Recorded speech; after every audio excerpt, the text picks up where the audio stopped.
Assalamualaikum warahmatullahi wabarakatuh. Perkenalkan, nama saya Surya Praditya. Di sini saya akan mempresentasikan serangan DDoS di Indonesia, memahami ancaman-ancaman dan evolusi. Selamat datang. Presentasi ini akan menelusuri sejak serangan DDoS di Indonesia mulai dari awal tahun 2000 hingga saat ini. Kita akan melihat bagaimana dengan serangan DDoS telah berkembang dan apa saja yang telah dilakukan untuk menanggulanginya. Mari kita bahas bagaimana serangan ini mengancam keamanan cyber nasional dan apa langkah-langkah yang bisa diambil untuk melindungi diri dari ancaman ini. Melansir dari web digitalsolusigroup.co.id, di sini ada contoh kasus serangan DDoS di Indonesia. Ada dua, yaitu yang pertama kasus DDoS tiket.com dan Citylink pada tahun 2016. Target situs tiket.com, sebuah platform pemesanan tiket perjalanan, dan maskapai penerbangan Citylink menjadi korban serangan DDoS pada tahun 2016. Serangan ini mengakibatkan kedua situs tersebut tidak dapat diakses oleh pengguna, mengakibatkan gangguan layanan dan kerugian finansial. Kategori jenis serangan ini menggunakan serangan DDoS tipe SYN flood. Teknik ini mengapa? Karena teknik ini memanfaatkan kelemahan pada mekanisme handshake TCP. Peretas mengirimkan sejumlah besar permintaan koneksi SYN ke server target. Server akan menghabiskan sumber dayanya untuk memproses permintaan yang tidak sah, sehingga server tidak dapat memproses permintaan yang sah. Yang kedua, kasus DDoS di website Sekretariat Kabinet RI tahun 2020. Jenis serangan ini termasuk dalam kategori serangan DDoS atau Distributed Denial of Service. Mengapa masuk kategori DDoS? Karena volume permintaan yang tinggi.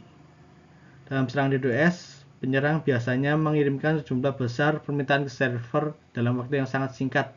Hal ini menyebabkan server tidak dapat menangani semua permintaan tersebut, sehingga mengakibatkan downtime atau ketidakmampuan untuk mengakses situs. Jenis serangan DDoS yang sering ditemui yaitu SYN flood. Serangan ini memanfaatkan kelemahan pada mekanisme handshake TCP. Peretas mengirimkan sejumlah besar permintaan koneksi SYN ke server target. Server akan menghabiskan sumber dayanya untuk memproses permintaan yang tidak sah, sehingga server tidak dapat memproses permintaan yang sah.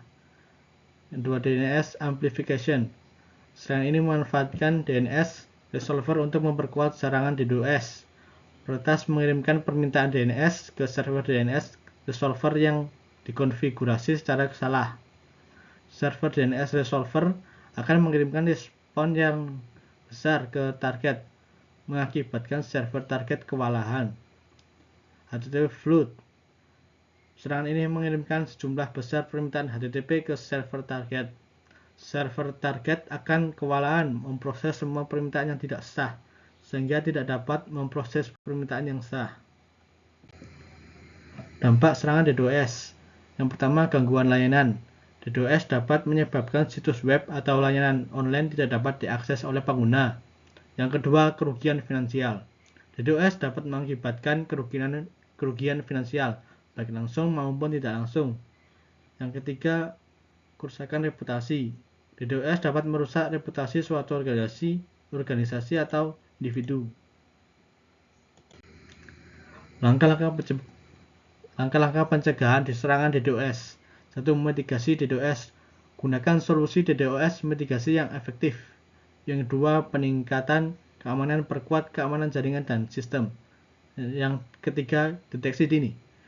Implementasikan sistem deteksi dini untuk mendeteksi serangan. Yang keempat, respon yang cepat. Bersiaplah dengan rencana respons yang cepat dan efektif. Yang kelima, pencegahan. Mencegah akses botnet dan memblokir lalu lintas yang mencurigakan. Bagaimana menghadapi serangan DDoS? 1. Identifikasi. Kenali tanda-tanda serangan DDoS. Yang kedua, deteksi. Gunakan alat deteksi DDoS untuk menemukan sumber serangan. Yang ketiga, mitigasi. Blokir lalu lintas serangan dan alihkan trafik yang sah. Yang keempat, pemulihan. Kembalikan layanan yang terganggu dan perbaiki kerentanan. Kesimpulan, serangan DDoS di Indonesia telah berkembang dari serangan sederhana menjadi ancaman yang lebih canggih dan terorganisir. Perlindungan terhadap serangan DDoS sangat penting untuk menjaga keamanan infrastruktur kritis dan layanan online di Indonesia. Dengan meningkatkan kesadaran, menerapkan langkah-langkah pencegahan, dan berkolaborasi dengan berbagai pihak, kita dapat memperkuat pertahanan cyber dan menghadapi ancaman ini dengan lebih baik. Sekian presentasi dari saya. Sendirian tanpa kekasih, cukup sekian dan terima kasih. Wassalamualaikum warahmatullahi wabarakatuh.